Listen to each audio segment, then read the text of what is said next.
The dictionary defines subject matter expert, SME, as an expert who is an authority in a particular area or topic.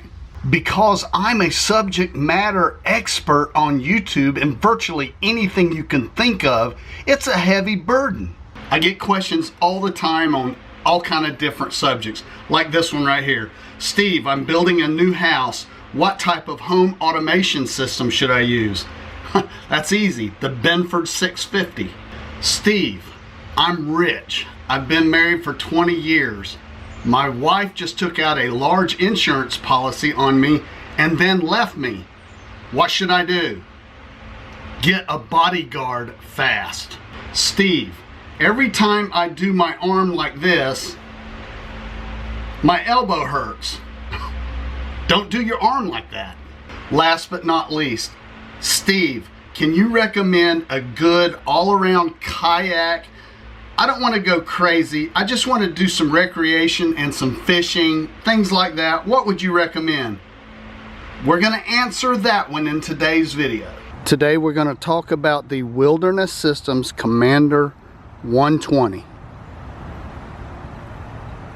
12 feet long, and this is basically a hybrid kayak slash canoe. It's the kind of kayak you sit in, not sit on top. A sit in. When I originally got into kayaking, I had no idea that my wife would actually want to kayak with me. Well, she did, so I had to begin the search for a kayak that I felt was suitable for her. I came across the Commander 120, made the decision, and got this kayak for her. A funny thing happened. I fell in love with a kayak myself. First time I got in it, I thought, whoa, this thing is awesome. Fantastic little kayak, lightweight, and so maneuverable. It tracks well, and literally is just a fun kayak to paddle around.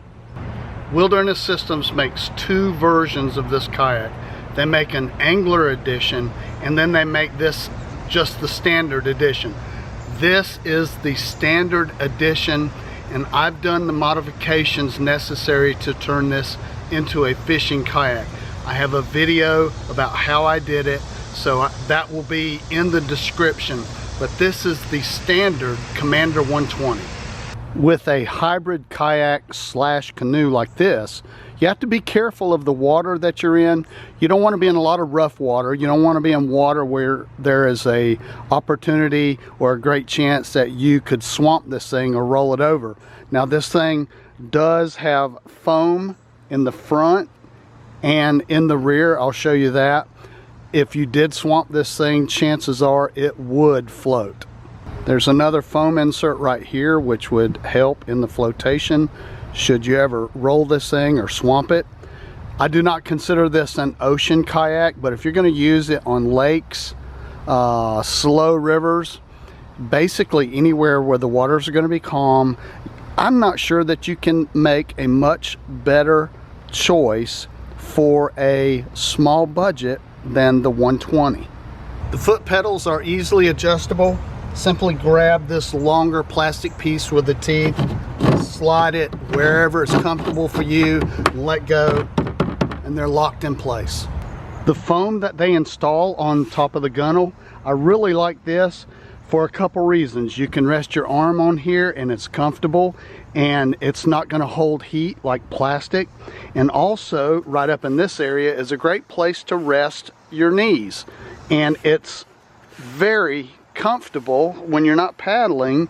That's kind of a feature that I wish more kayaks had. Gear track, you've got to have it. I don't care what kind of kayak you have, you need that to install different accessories on your kayak. This comes pre-installed just like you see it. The seat, average at best. Nothing special about it, and there's nothing particularly bad about it. If you're going to spend a lot of time in it, you're going to want to put some kind of a seat pad down there to keep your butt comfortable for most of the day. The good thing is it's lifted up off the floor. Your butt's not going to get wet. This back pad actually is quite comfortable. This is not. They've got a little bit of adjustment where this front part will come up and lift your thighs, and that's a little bit helpful. And this right here, they've got a stupid little nylon cup holder that's virtually useless. So, average seat. One of the things about this seat is its ability just to slide forward or back.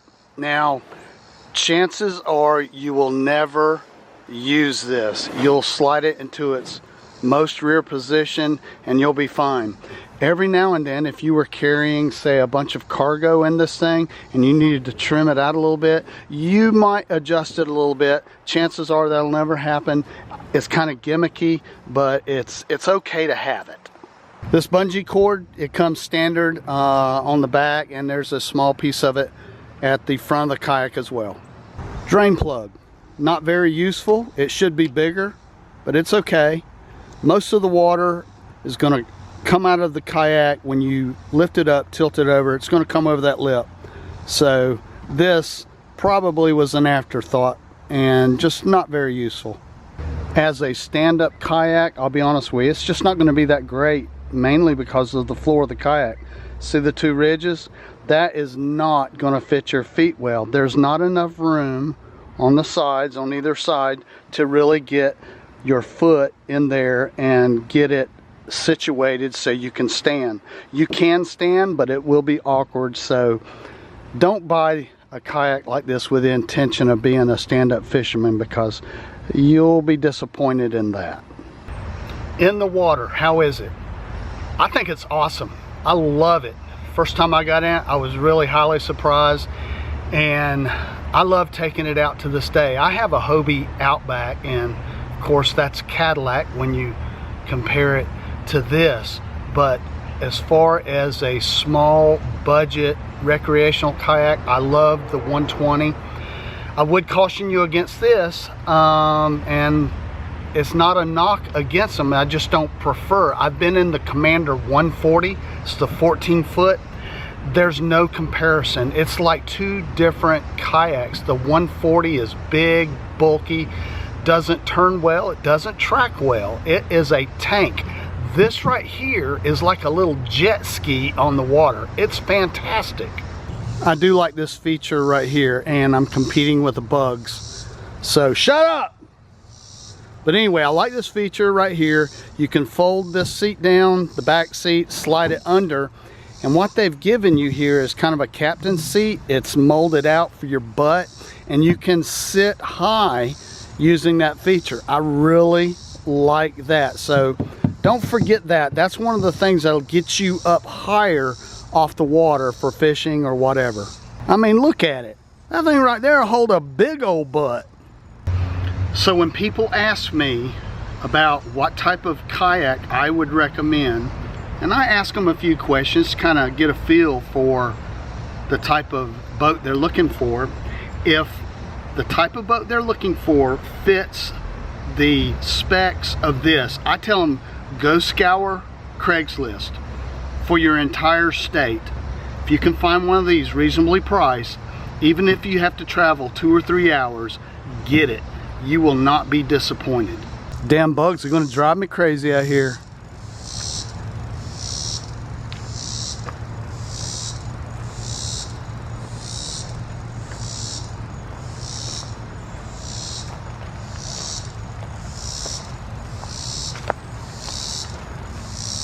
Even has a skeg right there for when you drag it. Ferrari, Hyundai. Ferrari price, Hyundai price. Look at that. Look at that. What's up with that? Okie dokie, that's pretty much it. I'm going to leave a link to the company website so you can dig into the specs. But the only thing I probably didn't cover was the max weight. Capacity's 400 pounds. So you can be a biggin and still use the Commander. The width's 30 inches and the weight of the boat is 64 pounds. That may be important to you if you're going to haul it on top of a car. It's pretty lightweight. Oh yeah, the price. On the company website, it's listed at $1,000. Try to find one on Craigslist a lot cheaper. That would be my advice to you.